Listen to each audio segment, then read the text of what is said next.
봉독하겠습니다. 아비아델을 쫓아내어 여호와의 제사장 직분을 파면하니 여호와께서 실로에서 엘리의 집에 대하여 하신 말씀을 응하게 함이더라. 그 소문이 요압에게 들림에 저가 여호와의 장막으로 도망하여 단 뿔을 잡으니 이는 저가 다윗을 떠나 압살롬을 쫓지 아니하였으나 아도니아를 쫓았음이더라. 혹이 솔로몬 왕에게 고하되 요압이 여호와의 장막에 도망하여 단 곁에 있나이다. 솔로몬이 여호야다의 아들 분하야를 보내며 가로되 너는 가서 저를 치라. 분하야가 여호와의 장막에 이르러 저에게 이르되 왕께서 나오라 하시느니라. 저가 대답하되 아니라 내가 여기서 죽겠노라. 분하야가 돌아가서 왕께 고하여 가로되 요압이 이리이리 내게 대답하더이다. 왕이 이르되 저의 말과 같이 하여 저를 죽여 묻으라. 요압이 까닭없이 흘린 피를 나와 내 부친의 집에서 내가 제하리라.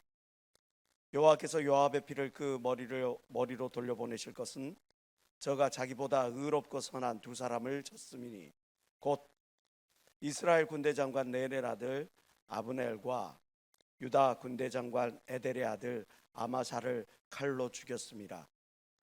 이 일을 내 부친 다윗은 알지 못하셨나니 저희의 피는 영영이 요압의 머리와 그 자손의 머리로 돌아갈지라도 다윗과 그 자손과 그 집과 그 위에는 여호와께로 말미암아 온 평강이 영원히 있으리라.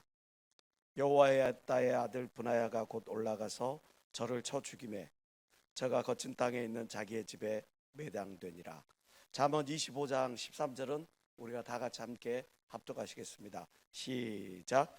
충성된 사자는 그를 보낸 이에게 마치 추수하는 날의 얼음 냉수 같아서 능히 그 주인의 마음을 시원케 하느니라. 아멘. 저는 오늘 잠언 25장 13절의 말씀과 열왕기상 2장의 말씀에 의지해서 마음이 통하는 신앙인이 되자라는 주제로 함께 은혜를 나누고자 합니다. 마음이 통하는 신앙인, 누구와 마음이 통해야 될까요? 하나님과 마음이 통해야 되겠죠. 우리끼리의 마음도 중요하지만 하나님과의 마음이 통한, 하나님이 나를 신뢰하고 내가 또한 하나님을 신뢰할 수 있는 그런 관계가 되어질 때 진실로 참된 하나님의 사람인 걸 믿는 사람만 박수며 하나님께 영광 돌리십니다.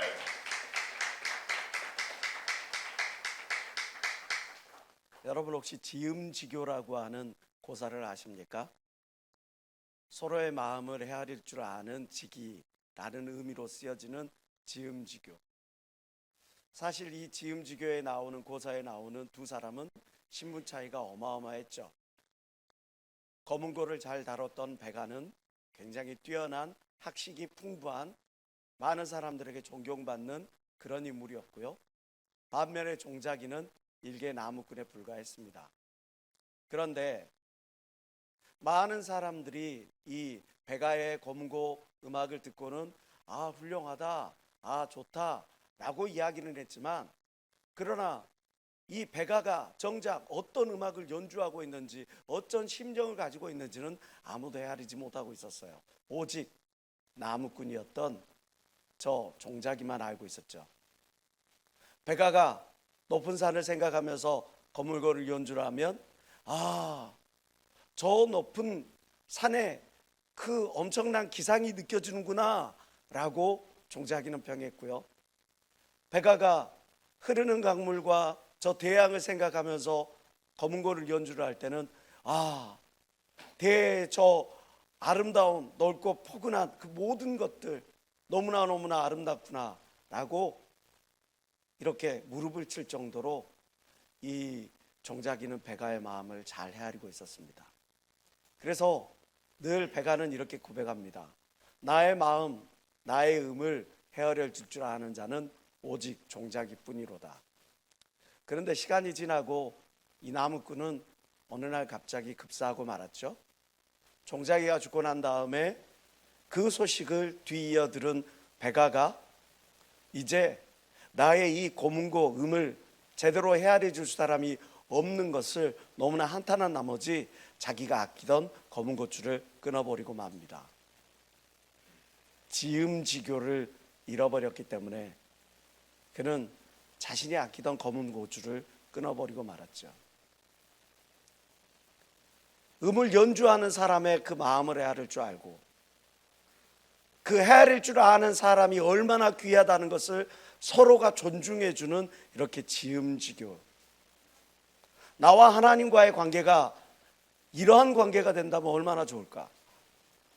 우리를 생각하시는 하나님의 마음이 나의 마음의 가장 깊은 뜻을 헤아려 줄 줄 아는 자가 누구인고, 예수 중심 교회 청년 아무개로구나, 목사 누구로구나. 하나님, 내가 하나님의 깊은 뜻을 알아 그 뜻대로 살아가기를 원하나이다. 아멘.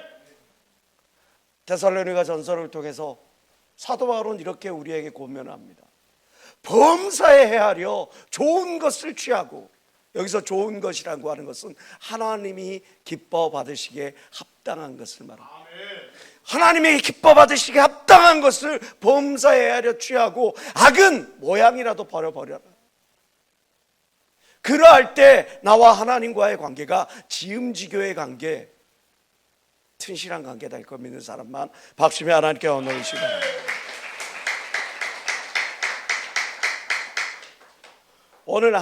오늘 그 성경 본문에 한 인물이 등장하죠. 그 인물은 솔로몬에 의해 비참한 최후를 맞게 되는 요압 장군입니다. 요압의 비참한 종말을 보면서 우리 자신의 삶을 한번 돌이켜보기로 하네요. 요압이란 인물, 사실 그는 전쟁 영웅이었습니다. 다윗과 에돔, 암몬, 모압, 시리아와의 전투에 나가서 최전선에 나가서 승리를 거머쥐었던 백전불패의 그런 전설적인 용장이었어요. 뿐만이 아닙니다.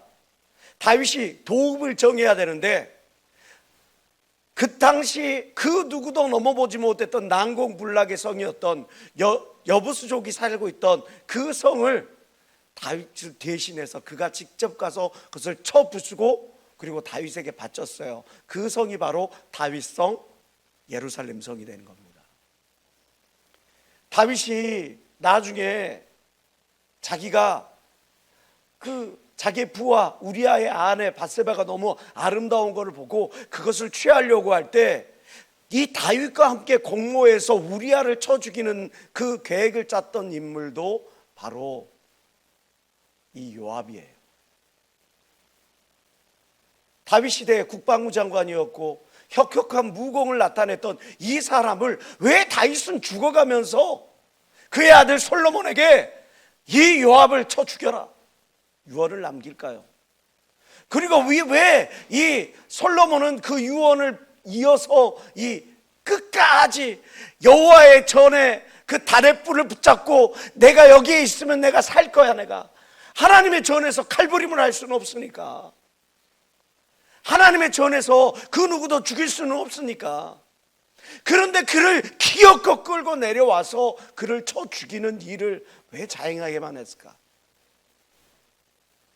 그는 다윗 마음에 꼭 드는 수하였을지는 모르는데 다윗 마음을 헤아릴 줄 알지는 못했던 것 같아요. 다윗의 오른팔과 같은 역할이었는데 마음이 통하지 않는 의수와 같았어. 가짜팔과 같았어. 다윗이 원치 아니하는 일들을 여러 번 자행을 합니다. 다윗을 죽이지 말아라 했는데 자기 동생을 쳐 죽였다 그래가지고 평화의 사절로 온 아브넬이라고 하는 장군을 뒤로 몰래 쫓아가서 죽이기까지 합니다. 그래서 나라가 시끄러워지죠. 이뿐이 아닙니다. 다윗은, 이 요압은요, 다윗이 제발 사정을 합니다. 압살롬이 반란을 일으켰지만 그에게 다시 한번 기회를 주고자 하니 그의 목숨만은 거두지 말아라 했는데 기어코 압살롬을 창으로 찔러 죽입니다. 다윗의 말년에 다윗이 이스라엘의 인구조사를 하라고 명령을 했는데 자기 마음에 맞지 않는다고, 자기 견해에 맞지 않는다고, 자기 생각에 맞지 않는다고 가가지고 레위 지파, 베냐민 지파 사람들은 쏙 빼고 인구조사를 해가지고 이것입니다. 거짓 보고를 올린 장본인이 이 요압이에요. 다윗 살아생전에는 그 요압을 손을 대지는 않았어요. 그러나 다윗은 죽어가면서 솔로몬에게 유언을 하면서 몇 사람에 대해서 이야기를 하면서 요압을 꼭 집어 이야기를 합니다. 그를 죽여라. 우리가 하나님께 쓰임받고 하나님께 영광을 돌리고 우리의 젊음을 헌신하고 시간을 헌신하고 물질을 헌신하고 우리의 가진 모든 것들을 다 드렸는데 그것이 연락되어지기보다 하나님께 실어버림당한다면 그것만큼 안타까운 일이 어디가 있겠습니까? 나는 너의 열심을 받지 않아. 나는 너의 그 가증한 행위를 받지 않아. 나는 너의 마음을 헤아리고 있어. 나는 최선을 다했는데요. 난 열심을 다했는데요. 나의 시간을 들였고 물질을 들였는데요. 하나님 어찌하여 나의 열심과 나의 최선을 받지 아니하시나이까? 너는 너의 의에 도취되었어. 너는 너의 만족을 위해 열심을 흉내낸 것뿐이야. 사람들에게 보여지기 위해 의를 드러낸 것뿐이야. 만약 우리가 하나님 앞에 심판대 앞에서 우리가 그런 부끄러운 고백을 들어야 안 된다면 그것같이 비참한 일이 어디 있겠어요? 열심히 하는 것 중요합니다. 최선을 다하는 것 정말 중요합니다. 그러나 그것보다 더 중요한 것은 맡기신 분의 마음을 헤아려서 그것에 최선을 다하는 것이 중요한 걸 믿는 사람만 박수며 하나님께 영광 올리시기 바랍니다. 맡기신 분의 마음을 헤아려줘. 잠언 25장 13절 오늘 본문 말씀이죠. 충성된 사자는 그를 보낸 이에게 마치 추수하는 날의 얼음 냉수 같아서 능히 그 주인의 마음을 시원케 하느니라. 이런 충성된 마음으로 주인의 마음을 시원케 해드려야 될 텐데 오히려 사무엘상 15장 11절에 보니까 하나님께서 사울을 왕 세운 것을 후회하시면서 하시는 말씀이 내가 사울을 세워 왕 삼은 것을 후회하노니 그가 돌이켜서 나를 좇지 아니하며 내 명령을 이루지 아니하였습니다. 이 말씀이 지금 오늘을 사랑하는 저와 여러분들에게 하나님의 애끓는 심정이라면 어찌할까요? 내가 너희를 세워 목사를 세운 것을 전도사로 세운 것을 회장으로 세우고 직분자로 세우고 하나님의 거룩한 자라 인정받는 성도로 세운 것을 후회하노니 그들이 돌이켜서 나를 좇지 아니하고 내 명령을 이루지 아니함이라. 만약에 우리가 이러한 평가를 듣는다면 우리 인생이 정말 비참한 인생, 불쌍한 인생 되어지지 않겠습니까? 그러면 어떻게 하면 우리가 하나님과 마음이 합한 자가 될 수 있을까? 우리가 어떻게 하면 하나님의 마음을 헤아릴 수 있는 그런 하나님의 신실한 청지기로 거듭날 수 있을까? 오늘 성경 본문은 우리에게 두 가지를 제시합니다. 그 첫 번째가 뭐냐? 따라야 할 대상을 분명히 하라는 거예요. 뭐라고요? 따라야 할 대상을 분명히 하라. 여러분, 그 사람의 행동의 동기가 무엇인가는 그 사람의 인격과 그 사람의 가치를 나타냅니다. 다시 한번 이야기합니다. 그 사람의 행동의 동기가 무엇이냐? 그것이 그 사람의 인격과 가치, 신앙, 믿음의 현주소를 나타내는 거예요. 돈 때문에 움직이는가? 사람들의 박수 소리에 움직이는가? 아니면 인정해주고 따독여주고 둥가둥가 해줄 때 움직이고 사람들의 손가락질을 받고 사람들을 외면하고 어떤 나에게 금전적인 보상이 주어지지 않고 나의 욕구가 해결되어지지 않으면 거기에서 내가 최선을 다하지 않고 관심을 기울이지 않는다면 그가 어찌 하나님의 사람이라고 말할 수가 있겠습니까, 여러분? 나의 행동의 동기가 무엇인지 생각해 보아야 합니다. 내가 이 예배를 참여하는 이유, 하나님을 만나기 위함입니다. 내가 전도에 참여하는 이유, 내가 하나님의 뜻을 이루기 위함입니다. 내가 직분을 충성되이 감당하는 이유, 나를 충성되이 여기신 하나님을 감사 찬송 돌리기 위함입니다. 고백하는 여러분 되시길 주의 이름으로 축원합니다. 그래야 그 사람의 행동의 동기가 믿음이라고 하는 것, 그 사람의 따라야 할 대상이 하나님이라고 하는 사실을 나타낼 수가 있는 것이죠.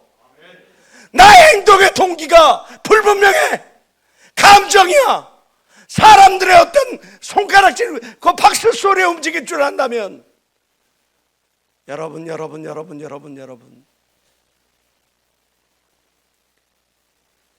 마음이 통하지 않는 요압과 다를 바가 없을 겁니다. 빌립보서 3장 14절에서 사도 바울은 이렇게 고백하고 있습니다. 표대를 향하여 그리스도 예수 안에서 하나님이 나를 부르신 부름의 상을 위하여 쫓아가노라. 사도 바울의 행동의 동기는 바로 그리스도 예수 안에서 하나님이 나를 부르셨어. 그 부르신 부름의 상을 향하여 쫓아가는, 하늘을 향해 쫓아가는 바로 그것이었어. 나는 무엇인가? 요한계시록 2장 13절에 한 인물이 등장하죠. 그는 안디바입니다. 믿음의 의리를 지키기 위하여 죽음을 마다치 않았던 그에게 하나님이 뭐라고 평가합니까? 내 충성된 증인 안디바가 너희 가운데 곧 사단에 거하는 곳에서 죽임을 당할 때에도 다 같이 시작, 나를 믿는 믿음을 저버리지 아니하여. 나를 믿는 믿음을 저버리지 아니하여. 죽음을 당하는 순간까지도 내가 봉사 조금 했는데 그 누군가가 그 따위로 할 것 같으면 하지마 때려쳐. 자존심 상해. 내가 무언가를 계획하고 진행하고 준비하는데 지금 이런 일이 생겼으니까 이거 내려놓고 이것 좀 해. 이거 뭐야? 왜 지들 멋대로 이렇게 새치게 하는 거야? 왜 지들 멋대로 일들이 이렇게 하는 거야? 왜 이렇게 무계획적인 거야? 기분 나빠. 이거 못하겠어. 그런 경우가 얼마나 많습니까? 하나님의 사람이 여러분들에게 그 무언가를 맡길 때 사람이 하는 것이 아니라 하나님이 나에게 맡기신 거라 생각하고 내가 그것을 이루기 위해서 하나님 나같이 부족한 적에게 이런 귀한 일을 맡기셨으니 내가 이 일을 어찌하면 감당할 수 있습니까? 하는 감사한 마음을 가져야 될 텐데 할 수도 있고 안 할 수도 있고, 이러한 자에게 하나님이 어떻게 하늘의 보고를 맡길 수가 있겠습니까? 이사야서 26장 3절에 진실로 하나님과 마음이 통한 자를 하나님께서 어떻게 축복하시느냐, 주께서 심지가 견고한 자를 평강의 평강으로 지키시리니 이는 그가 주를 의뢰함이니라. 내가 따라야 할 대상이 분명하면, 내가 그 대상을 향한 그 믿음이 분명하면, 그리고 그것에 내가 충실하면 하나님이 그의 삶에, 그의 가정에, 그의 모든 산업에 평강의 평강으로 지키실 걸 믿는 사람만 박수며 하나님께 영광 돌리시기 바랍니다. 내 삶에, 내 행동에, 내 신앙의 동기를 점검해 보시기 바랍니다. 나의 신앙의 동기, 나의 행동의 동기. 또 하나 우리가 생각해야 할 것이 있습니다. 내가 정말 하나님과 마음이 통한 직분자가 되기를 원한다면, 그런 하나님의 사람이 되기를 원한다면 따라야 할 방향이 분명해야 돼. 따라야 할 대상만 분명할 뿐만 아니라 따라야 할 방향, 따라야 할 목표가 분명해야 돼. 하나님의 말씀에, 하나님의 명령에 순복해야 할 줄 믿습니다. 요한복음 14장 21절은 말씀합니다. 나의 계명을 가지고 지키는 자라야 나를 사랑하는 자니. 다 같이 시작. 나를 사랑하는 자는 내 아버지께 사랑을 받을 것이요 나도 그를 사랑하여 그에게 나를 나타내리라. 하나님이 하나님을 사랑하는 자를 가리우고 안 만나 주시는 게 아니에요. 유기해버리고 외면해버리시는 게 아니에요. 내가 과연 하나님께서 명령하시는 그 명령에, 계명에, 하나님의 말씀에 얼마만큼 순복하고 있느냐가 더 중요해요. 요한복음 15장 14절 이하에는 이렇게 말씀합니다. 너희가 나의 명하는 대로 행하면 곧 나의 친구라. 이제부터 너를 종이라 하지 아니하리니 종인 주인의 하는 것을 알지 못함이라. 다 같이 시작. 너희를 친구라 하였노니 내가 내 아버지께 들은 것을 다 너희에게 알게 하랴. 우리가 따라야 될 대상이 분명하다면 따라야 될 방향도 분명해야 합니다. 오직 하나님의 말씀을 따라야 합니다. 하나님께서 모세를 통해 613개의 율법을 주십니다. 613개의 율법 중에 365개는 하지 마라! 그리고 나머지 248개는 하라! 라고 하는 강력한 명령이에요. 왜 365개는 하지 마라고 하는 걸까요? 365일 매일매일 매시간 분초를 하나님의 말씀으로 나의 삶을 돌이켜봐. 내가 혹시 하나님 말씀 밖에 넘어간 것은 무엇이 있는지를 살펴보라는 것 아닐까요? 248개는 우리 인체 뼈마디 숫자를 의미합니다. 우리 인체 뼈마디 숫자만큼 우리에게 주어지는 말씀을 받아들이면서 내 뼈가 분골쇄신 하기까지, 하나님의 말씀을 이루기까지 그렇게 최선을 다하라고 우리에게 주어진 것이 아닐까요? 하나님 우리에게 두 가지 절대 사명을 주셨습니다.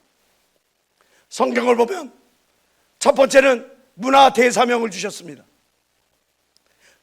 너희는 이 땅을 지배하고 정복하고 다스려라 라고 하는 영향력 있는 인물이 되어가라고 문화 대사명을 주셨습니다. 또 하나 우리에게 주신 말씀이 뭡니까?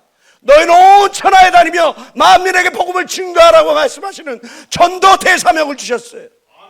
문화 대사명과 전도 대사명. 문화 대사명을 통해 하나님께서 우리에게 영향력 있는 인물이 되어서 너가 속한 가정, 너가 속한 학교, 너가 속한 직장, 너가 속한 사업, 너가 속한 모든 것, 교회에서 빛과 소금의 역할을 감당하라고 말씀하시는 겁니다.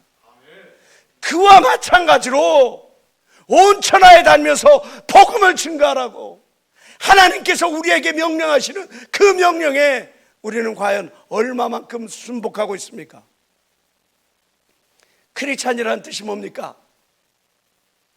크리스찬, 그리스도의 도를 따르는 자, 그리스도의 가르침을 행하는 자라는 뜻이에요. 하나님께서 명령하시는 이 두 가지 절대 명령 앞에서도 우리가 어영부영 시간을 보내며 낭비하는데 과연 얼마만큼 우리가 크리스찬이라는 이름을 명예롭게 간직한다고 말할 수가 있겠습니까? 골로새서 1장 24절부터 25절은 이렇게 이야기합니다. 내가 이제 너희를 위하여 받는 괴로움을 기뻐하고 그리스도의 남은 고난을 그의 몸된 교회를 위하여 내 육체에 채우노라. 내가 교회에 일꾼 낸 것은 하나님이 너희를 위하여 내게 주신 경륜을 따라 하나님의 말씀을 이루려 함이라. 저와 여러분들이 지금 이 자리에 나온 것은 하나님의 말씀을 이루기 위함인 걸 믿는 사람만 박수며 하나님께 원을 주시기 바랍니다.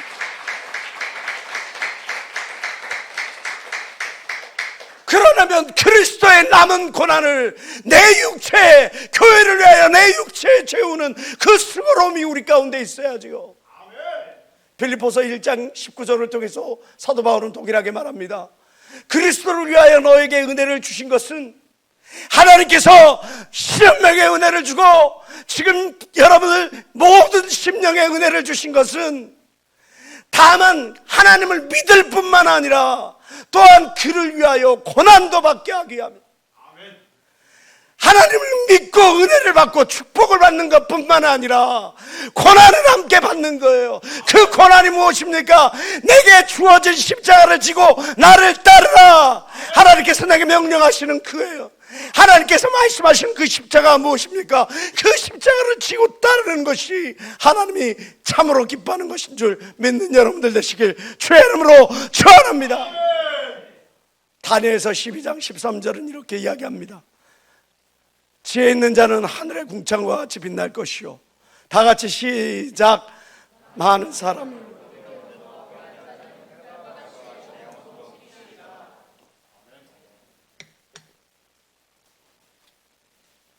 많은 사람을 옳은 대로 돌아오게 한 자는 별과 같이 영원토록 비추리라.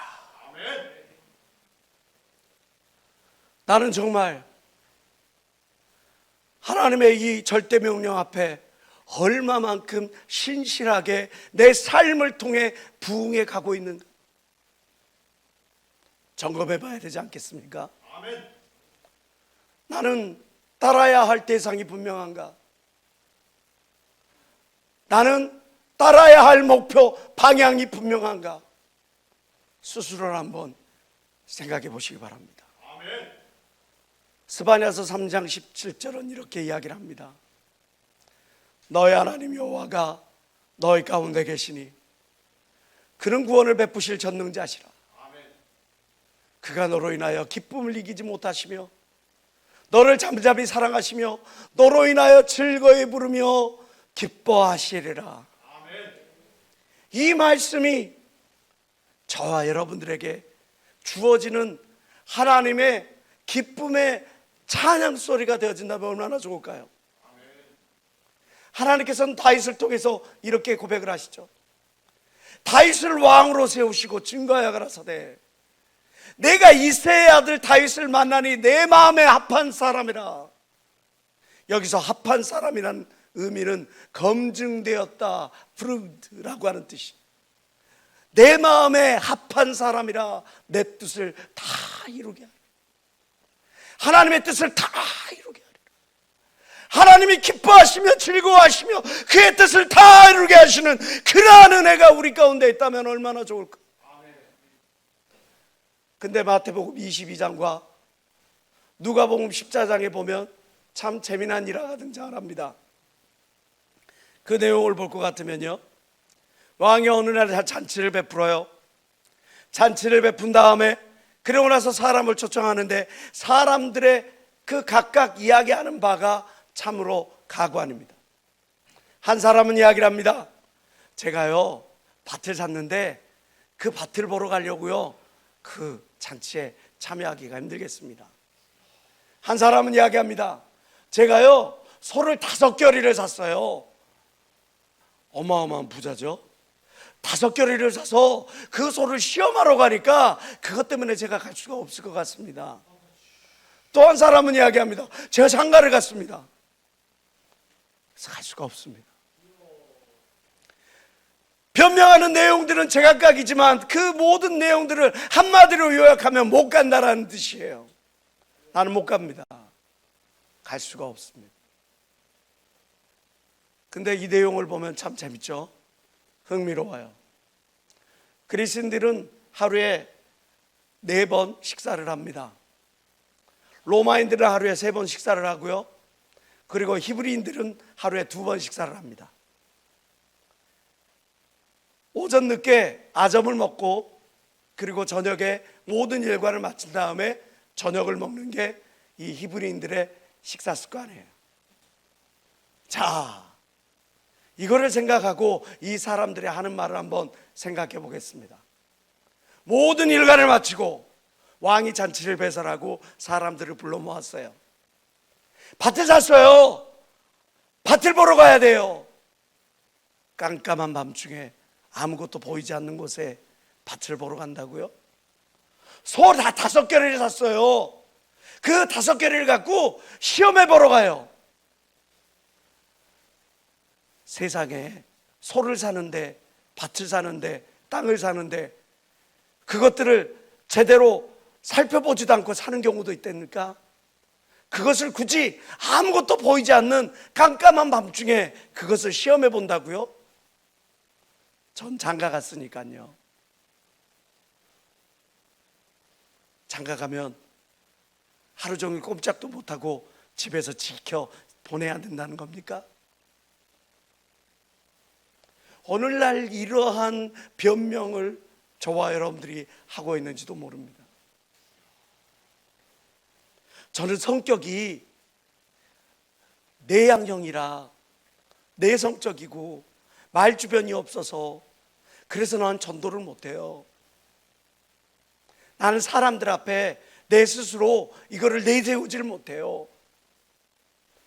저는요, 신체가 좀 불편하고 또 가진 게 없어서 사람들에게 예수님은, 하나님은 능력이 많으시고 또 하나님은 축복해 주시는 분이라는 자랑하는 게 조금 껄끄러워요.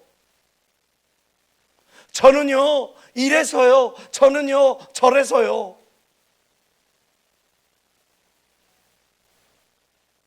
의지의 문제가 아닐까요?